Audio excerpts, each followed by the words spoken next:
Hey, it's Rick Kamla here. We are the Fantasy WNBA today. What is going on? It's been a great week in the WNBA. So good to have all of you back. We got Andre Lemouche behind the glass doing his thing. We've got Coach Young coming up. We've had him on our NBA show a couple of times. He's a huge WNBA guy. He's got big opinions, and he's coming on in 20 minutes to join us. And we will talk. We'll look at some I don't know, maybe some betting angles upcoming, but we'll talk generally about the WNBA as well.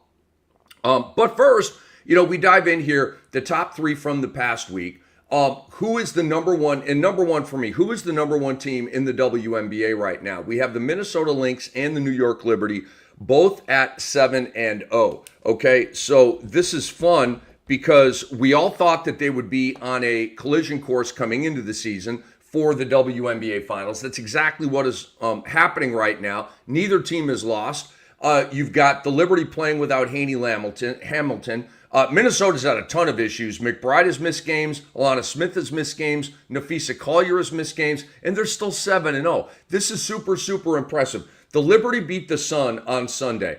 Cranked them 100-52. That happened in a WNBA game. The Sun obviously sucked this year, and the Liberty are the defending champs. But 100-52, it's a sign of both teams. But it's to beat a team by 48 points. Okay, you're humming it at just an optimum level. That's where the Liberty are right now.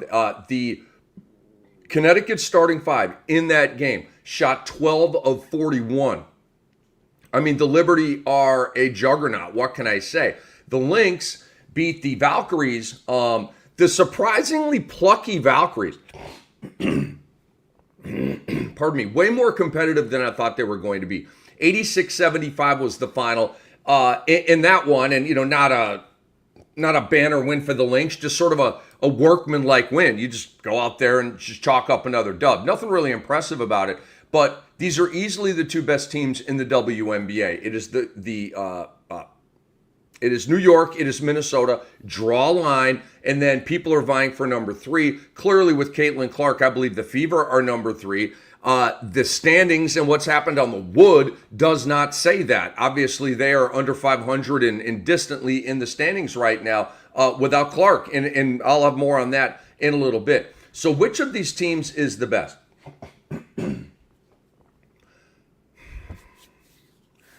As I'm watching the season, and I know coming into the year,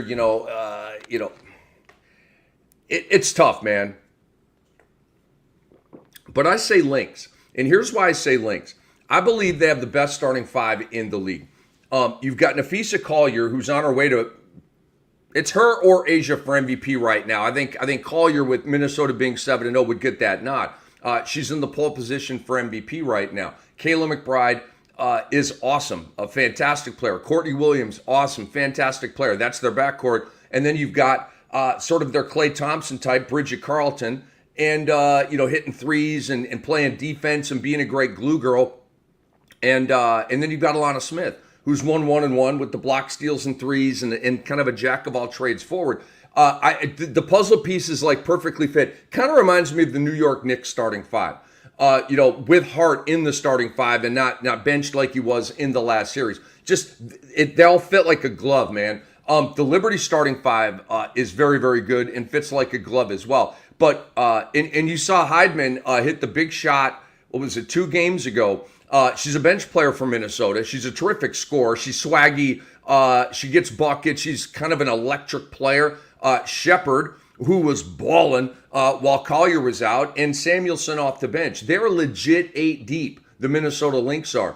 And they're deeper than the New York Liberty. They are. New York does not come off the bench with that. And really, and you look at the NBA here, I'm big on depth because you can withstand an injury, you can withstand foul trouble, it can keep everybody fresher. When your ladies go to the bench and then your bench comes in, how much of a drop-off there is. So there's a ton of advantages to having a great bench. Think about the NBA, all right? Cleveland and OKC are the 2 deepest teams. OKC is going to win this thing. Cleveland won 64 games. And then the 3rd deepest team is the Indiana Pacers, who are in the NBA Finals. And think about the Knicks. Not a deep team. They're at home right now. The Celtics, not a deep team. They're at home right now. The Lakers, not a deep team. They're at home right now. So depth is absolutely huge, man. And let's go back to Friday's game at Phoenix. Minnesota wins at Phoenix, who's surprisingly very good this year. They go to Phoenix and win without Nafisa Collier. That's a very impressive win by the Minnesota Lynx. McBride had 20. Alana Smith had 19. Shepard, who I just mentioned, went for 8 points and 10 boards. And like I said, without Collier, she was absolutely terrific. And then Collier comes back on Sunday against GSV, 37 minutes played, 24 and 11, 4 assists, 1 block, 2 steals. What a game. And another factor why I tip Lynx over New York Liberty. Minnesota has the motivation of almost winning last year. The Liberty got theirs. Okay, so that on a mission thing, that was the Liberty last year. The on a mission thing this year is the Minnesota Lynx. The Liberty are trying to defend their title. They're trying to repeat. All of that stuff is fuel and it's motivating, but it's not as motivating as coming off of a heartbreaking loss. It's not. So I think that's a little advantage for Minnesota as well. Kind of reminds me, that thinking, that theory, like Boston this year in the NBA, coming off the chip. Last year they were on a mission, could not be stopped. This year they weren't because they had won, and they were very, very good, very competitive, and obviously Tatum blew a tire. But it's just not the same. That force, it's there with the Lynx, and we'll find out. I think it's more there with the Lynx than it is with the New York Liberty. It is Cam's top 3 for the past week in the WNBA. And let's move on here to number 2. It is the Fantasy WNBA today with your boy, Rick Kamla. Number 2 is the Las Vegas Aces. Restoring order. They beat the Storm, moved to 4-2. Okay, I like the way this is going for them. They're in the running for the 3rd best team in the WNBA. The Las Vegas Aces are 4-1 in their last 5 games. And you had in the Aces and Storm game, I don't know, 2 of the 4 best bigs. I mean, you got Collier, you got Stewie, you got, but it was Asia Wilson and Nneka Ogwumike. It's as good as it gets, man. And Asia dominated it. She had 19, 7, and 3, 4 blocks, 3 steals, 1 3. Nneka did not have it, and Asia was a big reason why. 9 and 8, 2 assists, 1 block, shot 4 of 13, and obviously the Aces win the game. This is an MVP type of thing from Asia right here because your team just needs you to be Lisa Leslie every single night, Will Chamberlain every single night, and she obviously does that. But in a matchup like this, when you're awesome and then you shrink the best player on the other team, boom, you get a win. This was the Jewel Lloyd Bowl, right? Anytime the Aces play the Storm, she's now with the Aces, played a Hall of Fame career with the Seattle Storm. But she had another subpar game. What is up with Jewel Lloyd, bro? I mean, the Storm are 4-2. Jewel Lloyd on the season's averaging 10 points, 4 rebounds, 2 assists, shooting 29%. What is going on with that? It's crazy to me. And in this game, 10 points, 7 boards, 4 assists, 4 steals. I mean, pretty good goodies. But she only took 6 shots. She made 3 of them. But, all that you gave up, getting off of Kelsey Plum, you bring in Jewel Lloyd, and it's 10 points a game on 29%? Like, what are we doing here? Why did you make that move? And they traded a draft pick. It just, stupid on stupid, man. Is Jewel Lloyd going to get her game going? I think, but she ain't in Seattle anymore, man. She's in Vegas. New team, new role, new coach.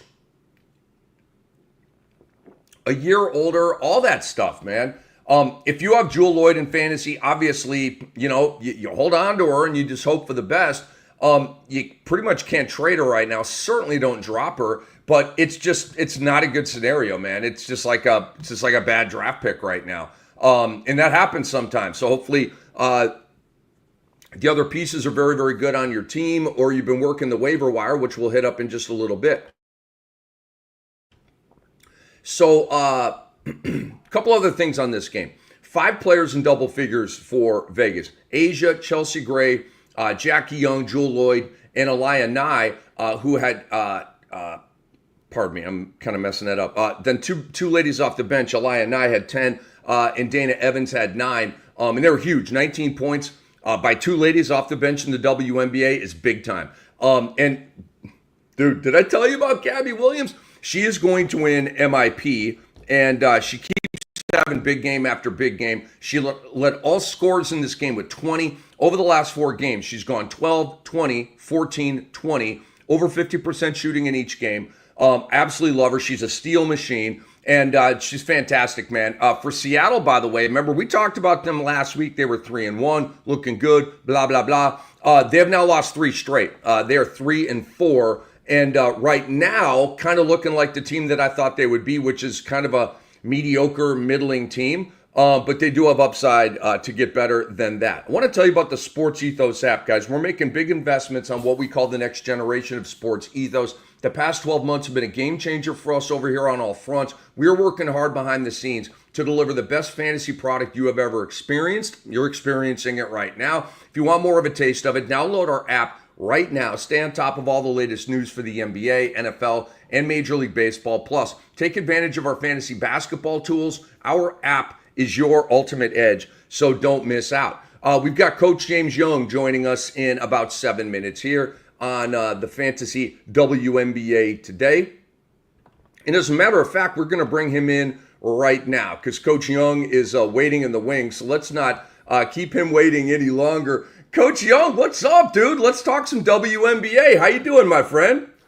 Hey, Rick, it's always a pleasure to be on with you, and it's great to talk W. So just for people to know, this is my background. I was a lead assistant at Monmouth University for 5 years. I'm a skills trainer primarily on the girls' side. So, you'll get my take, which is, kind of like Rick's take, but a little bit more coaching based as we try to attack the WNBA market. We're a market, folks, where you can make a lot of money. The books don't know what they're doing with this. A lot of this is just analytic based. So you can find things in every matchup in the WNBA on a nightly basis. And I'll be sure to make sure I give my picks out to Rick or come on air when I can. Ooh, I like that. All right. So a couple of things that I've already talked about here, Coach, that I want to get you talking about. Who is the best team in the WNBA? Minnesota or New York? And I look at it a couple of ways. Like maybe which of those teams do you think is going to win it all as we sit here right now? And who's the best? And just kind of take it from there. Yeah, well, listen, I think it's going to be a matchup with these two teams again. And you can look at the fact that Minnesota thought it was a questionable call. They put Breanna Stewart to the foul line at the end of Game 5, and they think they could have been the WNBA champion. But I'm going to go with New York, and that has nothing to do with the 50-point beatdown of a bad Connecticut Sun team. It was partially that 14-point victory in their opening game, and the addition of Natasha Cloud and a trade. This was a shrewd move by Colvin and obviously the GM of the New York Liberty, of Jonathan Colvin, getting someone like Natasha Cloud in the lineup. You thought you were going to pay her what Banana Janelle Hamilton. Obviously, she got hurt in the rival of the league, is out for the year. But getting Natasha Cloud as a secondary ball handler takes a little bit of pressure off Ionescu. An outstanding defender. You saw the pick that she picked Caitlin Clark in that 81-80 win by the Liberty, towards the end of that game, a little over a week ago. But the fact of getting Leona Fibic now in her second year, taking the next step now into the starting lineup, and getting Marine Johannes back from France. Remember, Marine was a big part of the Liberty team, sat out last year as a preparation for the Paris 2024 Olympics. Sandy Bordill's team is deep. They're loaded. They have 3 of the top 10 players in the world. You could say 4 of the top 15, 20 if you put Natasha Cloud there. New York Liberty should win the WNBA championship, but I think Cheryl Reeves and the Minnesota Lynx and the best player in the league right now, the way she's playing, and Big Fish and Fisher Collier are going to have a lot to say about it.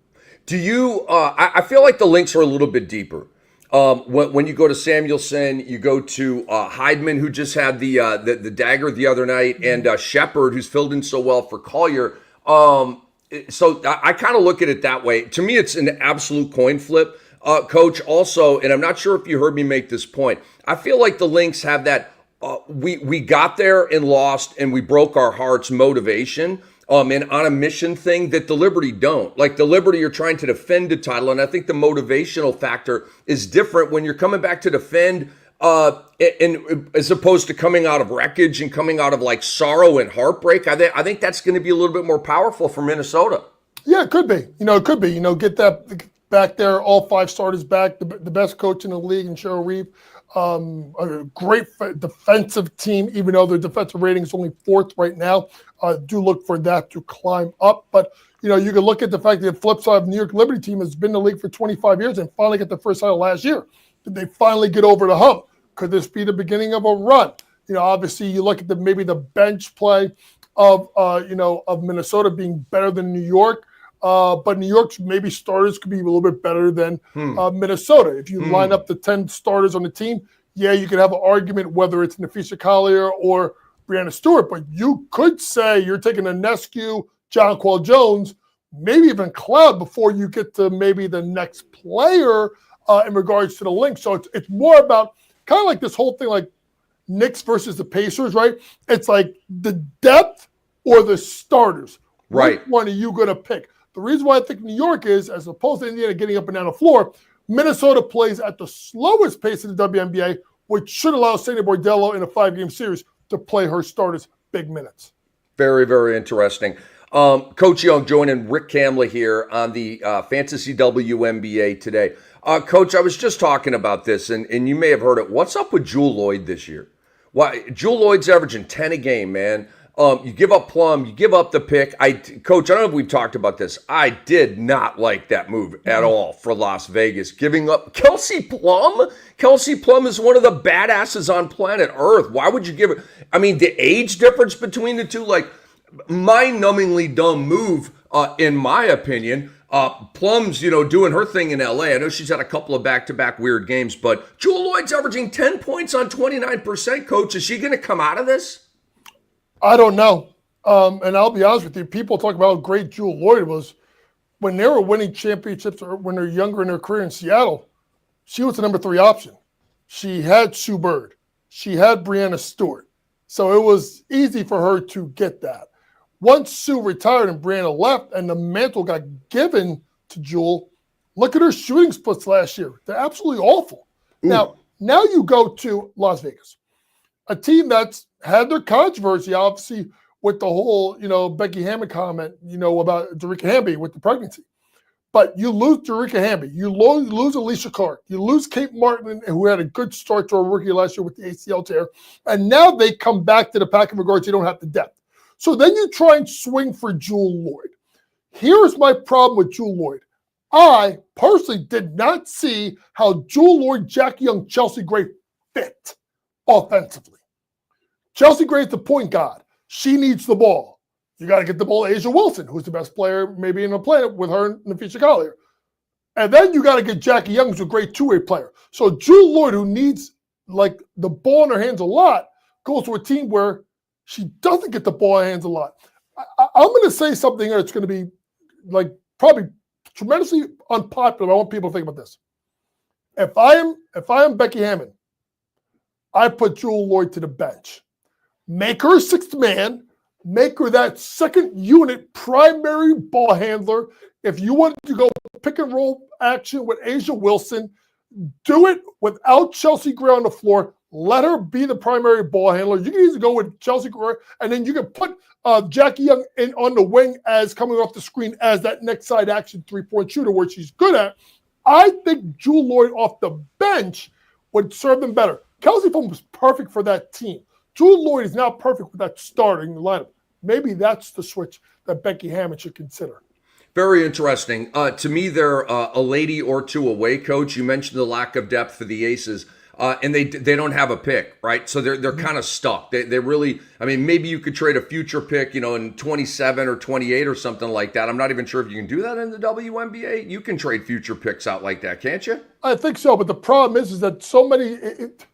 The WNBA first round is so hit or miss. I mean, think about the fact that the Valkyries are a first-year franchise, and they cut all their draft picks. Like, that just tells you right there, it's so hard to break in the WNBA. So I don't think draft picks, unless you get, like, the number 1 pick next year and you're looking at an AZ FUD, or you're looking at, obviously like Juju Watkins coming out in a year or two, unless you got that number 1, number 2 pick, and it's a surefire, can't miss player. Even Cameron Brink, before she got hurt, number 2 pick, she struggled mightily with the Sparks at time with foul trouble. So those future picks, they don't hold as much weight as people think.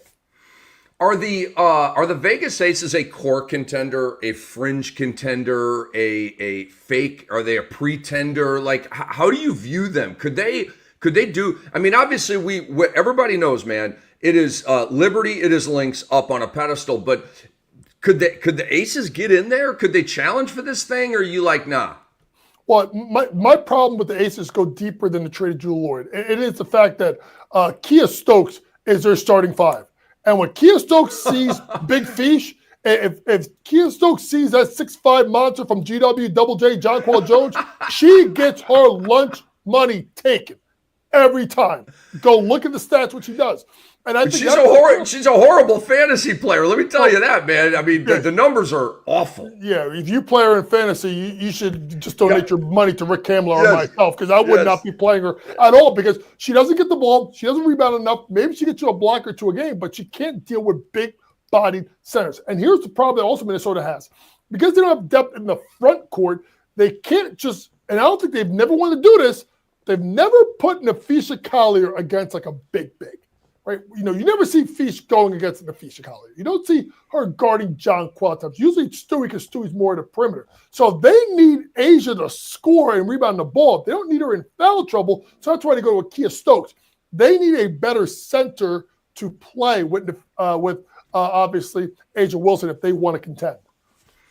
Great points, man. Great points. Coach Young hanging out with your boy Rick Kamla here on the Fantasy WNBA today. I said before the year, Coach, that Gabby Williams of Seattle would win Most Improved Player. Seems like we're tracking that way. What did you know about her? Because the first time I found out about her, Coach, was watching USA versus France in the gold medal game for the ladies in Paris, and there were the announcers were talking about her. I'm watching her game, defensively disruptive. She had a pretty good scoring game in that game. I recall that game was tremendously low scoring, but she played really well, caught my eye. Finished the year with Seattle, played like 12 games, was okay. And this year, man, she's had 2 20s in the last 3 games. What are you seeing from Gabby Williams? Just a continuation of what she was with Team France last year in the Olympics. And she was a huge pickup. There was talk about the New York Liberty trying to get her at the deadline. Everybody was trying to get her as a pickup, because obviously she sat out the year. But you got to realize, Rick, I mean, this girl, 20 years old at UConn, like, she's one of those forgotten. UConn's had so many great players that Gabby Williams sometimes gets slept upon on what she can do. Now, the thing is she never was a big score, right? She's never scored more than 10.3 points per game, but she always rebounds the ball, averaging at about 4 rebounds a game, a little bit higher this year.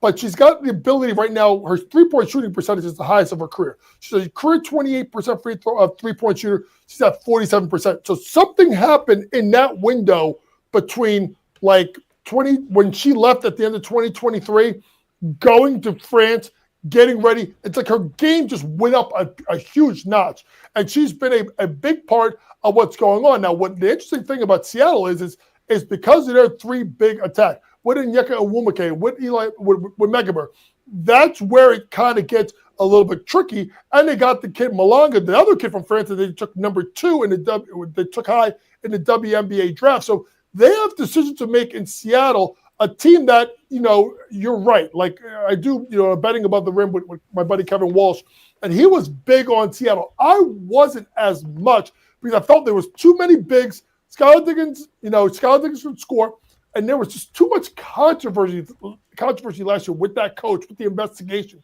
So to me, I wasn't big on Seattle. The team I was big on was actually Phoenix. And it's been crazy, because Phoenix has been really, really, I liked them over their win total before the season. I thought that getting Alyssa Thomas and getting, Satu Sabali, who I obviously, know some of the Oregon people. Shout out to my guys, Mark Hamill and Charlie Lopez, done a great job at TCU. I got to see Satu work.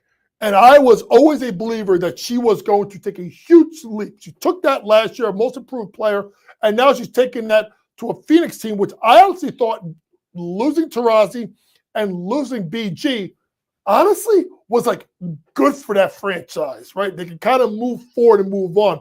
They haven't even gotten Kalia Copper back, but when they get Kalia Copper back, with to go with another scorer in Sato Sabli and the Swiss Army knife and Alyssa Thomas, who could be a walking triple-double when she wants, that team Phoenix, you talk about those tiers, right? With New York and obviously Minnesota being that top tier. You think about that second tier of, Vegas, Indiana, which I'm sure we'll get to in a little bit. You got to look at Phoenix. Could they be that third team in that tier too? I just didn't see this, Coach. I didn't. I kind of looked at it.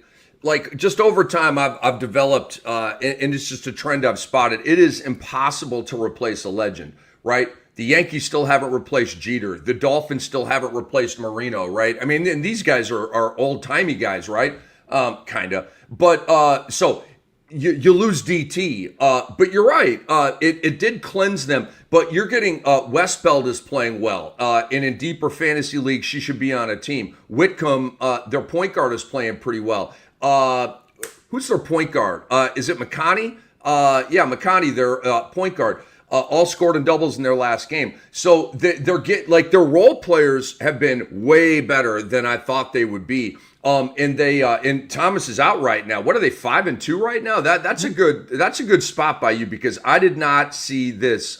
They have completely snuck up on me. All right, let's start the Indiana Fever conversation. And I want to maybe bury the lead here, and we'll get to who, Caitlin Clark. But I've been talking about this for a couple of weeks here, Coach. I don't like bringing DeWanna Bonner off the bench. Am I wrong? I think it was a panic move because DeWanna didn't get off to a good start, and they brought in Lexi Hull into the starting lineup. Now, DeWanna Bonner has been better. She's been better since she's come off the bench. But that's because she was god awful, and I'm sure hopefully, we'll get to my picks for tonight, because obviously it does involve, to go back, it does involve, the Mercury. But when you look at Indiana, their problems are deeper than DeWanna Bonner. Let's be honest. Kelsey Mitchell has been god freaking awful since, Caitlin Clark got hurt. This is a girl that's averaged 17.5 points per game or more since 2020. She's been terrible. I mean, like, is she fixing games terrible? How bad that Kelsey Mitchell has been in the last two games, which brings up a big spot for them. I'm sure we'll get to that game tonight. But it also shows, and here's the thing, folks, and I want people to think about this. If Indiana continues to struggle, right, and if you really, and I got to pull up their schedule gets a little bit interesting in regards to Indiana, because they have the Mystics, they have a couple, I think the Valkyries, and then they go out to a West Coast trip pretty soon. That includes some big stops here. If they continue to lose and Caitlin Clark comes back and does what we think she can do, I'm going to tell people right now, go in right now and take Caitlin Clark to be MVP. Because, number one, Minnesota's going to be at the top of the league. I get it. But if Indiana struggles and the face of the league comes and saves them and gets them to a top 5 seed, you don't think that the writers aren't going to give this girl the MVP? I mean, remember, folks, she was the favorite by over $1. Now she's plus 450 to be MVP. Now, I do think Asia Wilson 8-1 is absolutely wild. I think that's a value in itself. But to me, if you think that Indiana's going to struggle and Caitlin Clark's going to bring them back, plus 450 to be MVP for Caitlin Clark, Rick, it's never going to get better than that. That's a tremendous tout, because, depends on how many games she misses. I don't know how penalized she'll be for that. They said, at least 2 weeks, because it was a re-injury, Coach, and they said it wasn't, but I don't believe that, right? And I even forget, was it a quad or a hammy with her? I think it was a quad, right? But it was the thing she had in the preseason. And then dings it again here, and now she's out. So to me, they're always going to be more cautious on the after that second injury, right, to the same body part. This may be a month absence for her, but I mean, dang, at a plus 450, I like it. Throw a honey on that one and see what it brings back. I think that's well spotted by you, man. Yeah, I think the other thing is this, Rick. This is the golden goose. Like this is the player. This is a lady. I think I want to say 34 or 35 of their games are national television. This is a team that's the fifth best team going into the season by most accounts. So the team that had back-to-back WNBA titles that was dominant, they didn't get as many appearances. The team with the best team in the defending champions, they don't get more TV appearances. The team that was runner-up and the best coach doesn't get the most appearances. But if you go ahead and you look at just the Fever, I'm pulling it up, right? The next time they are not considered to be a primetime game or a national televised game is July the 5th. Like they're either on ION, NBA TV, CBS, ESPN3, meaning nationally wise, you're going to get it. Saturday, July 5th is the next time Indiana Fever are not on national television. Now, I know they don't want to rush her back. But I'll tell you this right now, the league, they want to rush her back because that means ratings, and that's a huge thing going into the offseason, Rick, when you expect the WNBA to lock out to try and get more money for the 26th season. Boy, I hope that doesn't happen. I hope they get theirs. It reminds me of that year with Zion Williamson. I might have been entering his second year or something, and all the networks got on the Pelicans, and then he missed like the whole year, and they had to flip out of those games. It was a mess, man. And by the way, that's the last time that the league was kind of like, ooh, the Pelicans. No, ever since they've just been the Pelicans. Coach James Young hanging out with your boy Rick Kamla here on the Fantasy WNBA today. Follow him at Coach Young NJ, host of Betting Above the Rim podcast and lead basketball analyst over at SportsGrid, and does an absolutely magnificent job. I want to ask you about Angel Reese and the Chicago Sky, and that'll get your picks for Tuesday's games and wherever you want to go with that. I'm a big Angel Reese fan, Coach. Love the dog, love the drive, love the stats, the history she made last year, her personality. I like outlandish, expressive people, right? And she falls into that. Her shooting is down, Coach, from 39% to 31%. Bro, like we can't go down. It's got to go up. This is year 2 for you. And I know it's early, Coach. She's got time to fix this. The counting numbers are okay, but she's not even really at, what's she at, 9.8 or something? I don't even think she's at a true double-double right now. The rebound numbers are obviously fantastic, but I thought she was going to be better. I thought the Sky would be a little bit better, Coach, than what they are right now. Talk to me about Angel in the Sky. I thought that they were going to go under their win total. Their win total was like 18, 19 and a half before the season. And I looked at them like, you won 13 games last year. You've been a message James Wade left to become the assistant coach with the Toronto Raptors mid-season and had just traded Kalia Copper in the offseason before that. Then you go get Teresa Witherspoon, who I thought was so deserving of a job in the WNBA. Had that team compete. Now, you could talk about all the extracurricular stuff versus Indiana, how they played, but I felt like they had an identity. You think you saw something with Cardoso and Angel Reese. And then you had Marina Mabry, the pride of Manitowoc High School right here down in the Jersey Shore. And then you fire Witherspoon and you get rid of Mabry. And then Kennedy Carter, who somehow has been blackballed by the WNBA. Why? She doesn't have a job. She would be a top 25 player in the league right now if she played. You turn around, you get rid of her, and what do you have left? You have a team with Courtney Vandersloot, who's had a hell of a career, Hall of Fame WNBA career. She's playing 30, 35 minutes a night. You have no shooting. And then you have Angel Reese, who, let's be honest, spent her offseason working on her jump shot. She should have been working on her damn layups.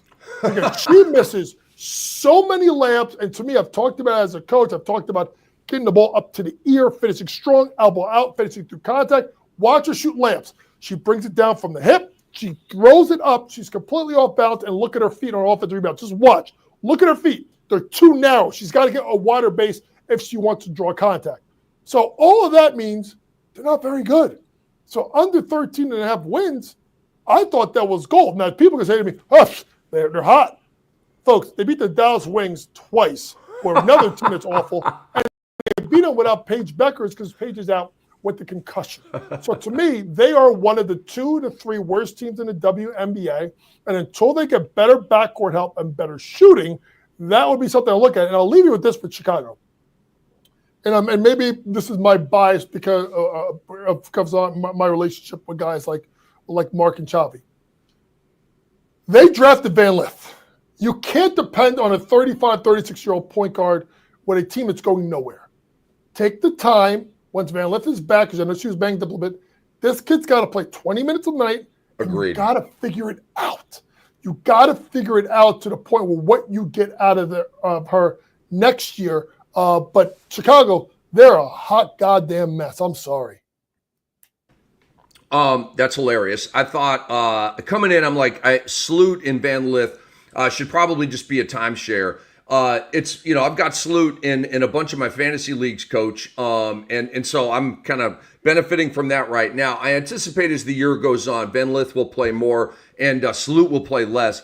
So let's get your picks, dude. We got 3 games coming up on Tuesday. Washington at Indiana, Phoenix at Minnesota, and that's a showdown, man. 5-2 and 7-0, and then Dallas will play at Seattle, and that will be late night. So, what are you liking on that board?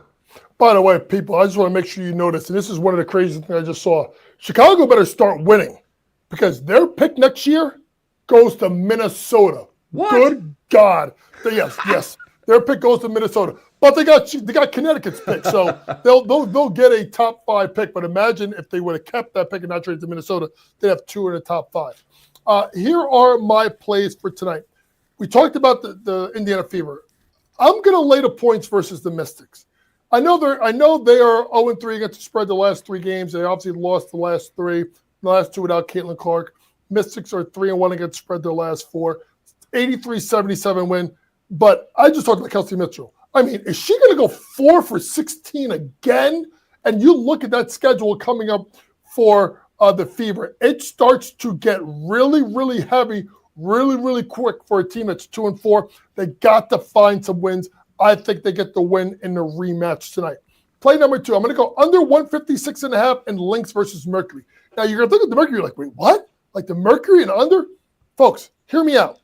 Do you know that right now the Phoenix Mercury have the number 2 defensive efficiency in the WNBA? They're going against a team in the Minnesota Lynx who are 4th, but traditionally, you notice, Rick, they're the best team defensively. Slow start for them.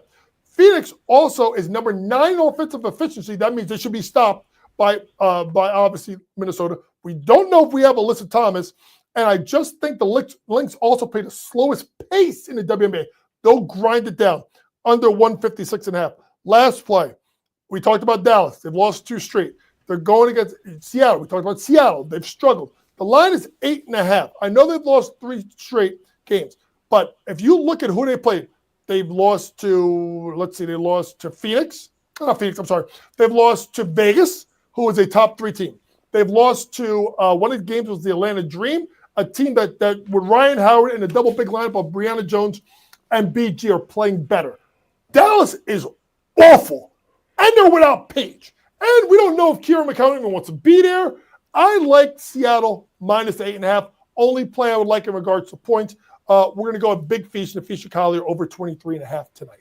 I absolutely hate Tara McCowan off the bench in Dallas. I hate it.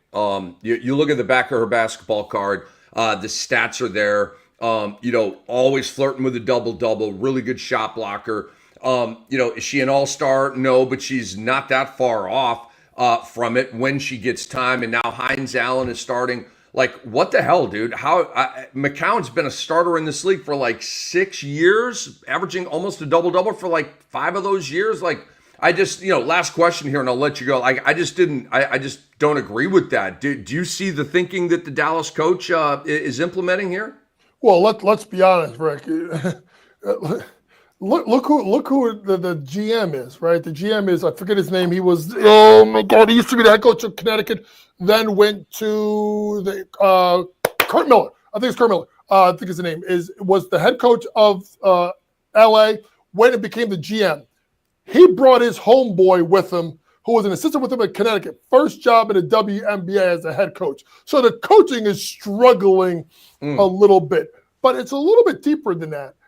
Listen, do I believe in conspiracy theories? I don't know. But Dallas right now is at 1-6, has the worst record in the WNBA. Rumored number 1 draft pick is going to be 1-2. It's Juju if she comes out. I think Juju plays up to 2 years. Or it's AZ Fudd, who went back to school. AZ Fudd's best friend, Paige Beckers. So do you tank, in which the WNBA, it's not like the NBA folks where it's a top 3 getting like a 14% chance. Remember, the number 1 overall pick has a 40% chance of winning the draft lottery. Second place is 25%, and then it's 17, 11, 7, because only 5 teams don't make it. So if you think about the chance that you have a 40% chance of getting the number 1 pick, and you know you're not going anywhere, would you really want to play Tierra McCowan a ton of minutes? I don't know about that. Maybe a little bit of conspiracy theory here. Maybe trying to get someone like AZ Fudd or Juju, should she come out, which I don't think she will, in the 2026 WNBA draft. It's a hell of a conspiracy theory. My point with that is you can still suck with Tierra McCowan playing 30 minutes a game. That's my point. And I just don't think you treat a vet like that. I just don't. Do you think DeWanna Bonner's happy coming off the bench? You think she's like, yeah, psyched to go to work every day? Or do you think she's like, how are you doing me like this? Like, I mean, 15, 17, 20, 19, 18, 50. I mean, she's one of the most consistent scorers in our game. And now it's like, do I send DeWanna Bonner to waivers? It's a weird scenario, man. But I just don't think you do vets like that. No, I don't think you do vets like that either, Rick. And if you really think about with DeWanna Bonner, I would assume that some of her years she played for Stephanie White. Played with Stephanie White last year in Connecticut. Yep. I would assume there was a conversation that took place between Stephanie White and DeWanna Bonner about, hey, you know what, DeWanna, like, listen, right now, you're not scoring the ball well. We need a little bit more leadership and toughness coming off the bench. We're not going to impact your minutes. Maybe like the Josh Hart with the New York Knicks down the stretch of that series versus Indiana. Hey, let's bring you off the bench. We'll still give you starter minutes.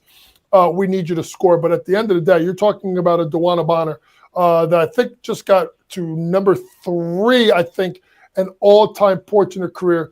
Folks, she's averaging 7.3 points per game this year. Like that is not DeWanna Bonner. That's not the DeWanna Bonner that we've seen at age 37. It's done it for 15 years in the WNBA in different spots. Big shot maker, big shot taker. You just look at her stats over the course of her career. And I don't even know the last time DeWanna Bonner honestly averaged so few of 7.3 points per game. But you kind of go a deep dive. The last time that she's averaged 7.3 points per game, it's been never, because she's averaging double figures every year, and 22.2 minutes per game is the least of her career. But she's also shooting at 33.3%. She's a 42% shooter and 30.4% from 3. I'm sorry, 38.5% from 3. So she's shooting it better from 3. It's more about giving her opportunities. Maybe she plays better without Caitlin Clark when she has the ball in her hands. Maybe that's why they're bringing her off the bench as well. Coach, I can talk WNBA or NBA with you all day long, man. Good luck with those picks. I think they're tremendous. And let everybody know where they can watch you, where they can read you, where they can see your stuff. Yeah, so very simply put, at Coach Young NJ, I'm the lead basketball analyst at SportsGrid. I do scouting reports that are on the app. They're free on the SportsGrid app, so you can get those for NBA and WNBA on a nightly basis. Betting Above the Rim podcast. We shoot it every Monday and Wednesday. And then it's released Tuesday, Thursday. Obviously, wherever you can get your podcasts, Apple, Spotify, on YouTube. And then the Betting Above the Rim, Pro Basketball Today. Myself, Tom Vecchio, Kevin Walsh, 10 a.m. to 12 noon, Sirius Channel 159, and on SportsGrid. My man. The busy Coach Young. Coach, have a great week. You know I'll be in touch, and we'll talk soon, okay? Thanks, Rick. Appreciate you. My guy. My guy, Coach Young, right there. Always a blast with Coach Young. Great picks, by the way. So let's get back into our rundown here. I was talking about Phoenix a little bit when we brought Coach in, and I wanted to talk about they beat the Sparks. Kelsey Plum's in a rut right now. She needs a slump buster. She had the Mercury held her to 15 points on 4 of 19. She was 6 of 19 in the previous game. And obviously the Sparks need her to just go off for anything to work for them. And that's not happening right now. Guys, we want you to visit sportsethos.com. All of our work, all of our brilliant minds are available at sportsethos.com. We pride ourselves on being competitive, taking no shortcuts, and delivering the best fantasy analysis in the game. Our drive is simple. We want to be the best, and we want to win, and we want to make sure you win with us. And so go there, subscribe at sportsethos.com. The prices are as low as they will ever be. We have grandfather programs that will make your subscription price incredibly cheap as we keep adding more and more value to the platform. sportsethos.com. Thank you very much. Bottom 3 from the opening from this past week in the WNBA. Number 1, it's the Fever falling to 2-4. They lost to Connecticut 85-83. Connecticut's won one game all year. It was against the Fever. And I know you don't have Caitlin Clark. You can't lose that game. Terrible, terrible look for the Fever. I kind of think the Fever are feeling sorry for themselves right now without Caitlin Clark. They've lost 3 in a row. They've lost 4 of their last 5. It's time to dig in and tell yourselves she's not coming back. And she will, of course. But you've got to kind of lie to yourself and trick your brain. Like, we can't look over our shoulder. The cavalry ain't coming in. This is all we got right now. They need to get that mentality, and they don't have it right now. This is a deep team, very deep team. All of these starters, Bonner off the bench. You got Sophie Cunningham, Lexi Hall. You've got ladies. You've got layers. There's no excuse for this. And I'm not saying they should shoot to the top of the standings without Caitlin Clark, but you can't freaking lose to Connecticut, man. You can't. Coach mentioned it, and I'll give you a stat here on Kelsey Mitchell. Last 4 games, she has shot 37%, 37%, 25%, 27%. As Coach said, she's been awful. Indeed, she has. She's got to start cooking. We talked a lot about DeWanna Bonner, so I won't belabor the point, other than to tell you that her minutes over the last 5 games have gone 16, 19, 23, 25, 22. So, Coach, I didn't want to correct him, but, he mentioned Josh Hart coming off the bench and getting starters minutes. Pardon me, I have to sneeze. Pardon me. Boy, am I glad I clicked mute right there. That one was loud. I think I woke the dead with that sneeze. But Josh Hart was playing starters minutes off the bench. Bonner's not playing starters minutes. Those are not starters minutes, folks. Those are bench minutes. And I just think I just don't agree with it at all. And then you have a couple of injuries here. Sydney Colson just picked up an injury, and Sophie Cunningham picked up an injury as well in that loss to the Connecticut Sun. Stephanie White acknowledged that losing them was an issue in the game, and clearly, man. But again, no excuses. You've got to prevail. You've got to get that dub, and we'll see. They've got another winnable game here with the Mystics, and I need one more second.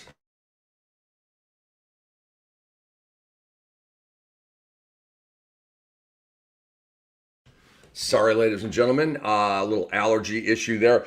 Number 2 in my bottom 3 here. The Wings losing to the Sky on Saturday. The Dallas Wings, falling to 1-6 overall, 0-3 at home. Paige Beckers is out with a concussion. Arike Ogunbowale is just in it. She's had one good game, the 37-point game last week, but 15 points on 5 of 16 in this game. Alyssa Smith, the playing time's up and down. I think the coach for Dallas has no clue what they're doing down there. I really do. They have no clue. They're not starting McCowan and messing with Alyssa Smith's minutes. It's just all dumb stuff for me. The Sky in this game moved to 2-4, finally get a win. Cardoso was not good, and she's been a big disappointment this year. 4 points, 5 rebounds, 2 blocks, 5 fouls. Angel in this game went 14-9 with 3 steals, but she only shot 4 of 13. I wondered if she could ascend to like the fringe of the MVP situation. That is completely not happening right now. 10-12 with 1.8 steals, and as I mentioned with Coach, the shooting down to 31%. And then 3 in the bottom 3, Jewel Lloyd's performance in the Kelsey Plum Bowl that Vegas won 96-81. Lloyd had 3 points, 6 rebounds, 4 assists, shot 1 of 8. Like the Jewel Lloyd thing is just, it's crazy. It's crazy. Jewel, we wish you well. We hope you can pull out of this, but this ain't it, obviously. Time for the Kammy of the week. And it's Asia Wilson. In Friday's win over the Sparks and Kelsey Plum, okay, whoa, showdown. Asia Wilson goes 35, 13, and 6. 4 steals, 3 blocks, shoots 12 of 18 from the floor, and 10 of 10 from the free throw line. It's a masterpiece. That's a work of art. That's Mona Lisa on a WNBA floor. The best player in the league, obviously. And the odds may not say it, but if Vegas keeps winning and Asia continues to have these monstrous statistics, she'll be right back in this MVP race. She's not out of the MVP race right now. She's very much in it. It just right now, Nafisa Collier has a lead, but that lead can be made up. So, and she was like not feeling well. She said, I didn't have any energy this morning, not feeling the best. And that was in advance. I think that was after this performance, but, playing ill or whatever the case may be. Asia Wilson might be the GOAT, like the GOAT, like the greatest of all time. Not a GOAT, but the GOAT. And I said might be, okay? But, you got the rings, you've got the MVPs. She's still in the prime of her career with a long way to go. It's just really, really, really fun watching Asia Wilson. And she's a dog out there, super talented. Again, I love that lefty mid-range, man. I love that pull-up. I do. Fantasy meets reality here, guys. I told you about Janelle Salon last week. Did you go pick her up? Oh, you didn't? Oh, you went to waivers and somebody beat you. Hey, she may still be on waivers. I just kind of went through my leagues. I believe it was on Saturday. Did like a little system check on all of my leagues, and Salam was still available, and I picked her up in a couple leagues. I have her on almost every one of my teams right now. She's killing it. She's on GSV, the little team that could or couldn't.